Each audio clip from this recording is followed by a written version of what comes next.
Hello everyone, this time gawin po nating dessert ang avocado. Usually pag pupunta po tayo sa mga western restaurant, ginagamit po itong topping sa salad at pinapalaman sa sandwiches. This time po, gawin po nating dessert ang avocado. So kinakailangan po nating hatiin sa gitna ang avocados na ganyan.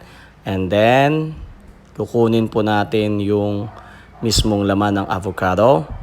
As you can see, huwag nyo pong itatapon yung mga balat ng avocado dahil magagamit po natin yan mamaya.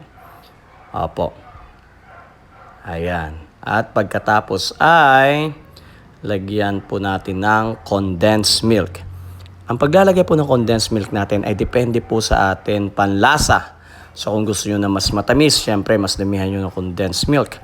At pag gusto nyo naman ng hindi matamis, so konti lang po ang ilagay ninyo.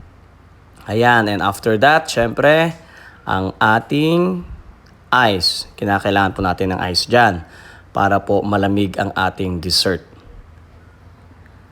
Ipukpok po natin yung ice natin, no? Ayan.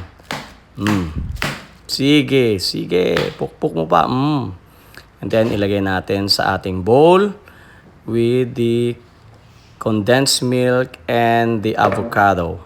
Ayan po, halu-haluin lang po natin. Okay? Yan, paikot-ikot. Yung avocado lang paikutin natin, wag po yung puso ng ng iba, no? Ayan.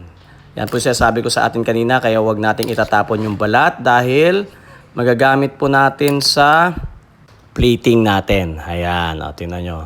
Ayan, maraming salamat po. Hanggang sa muli po. Bye-bye.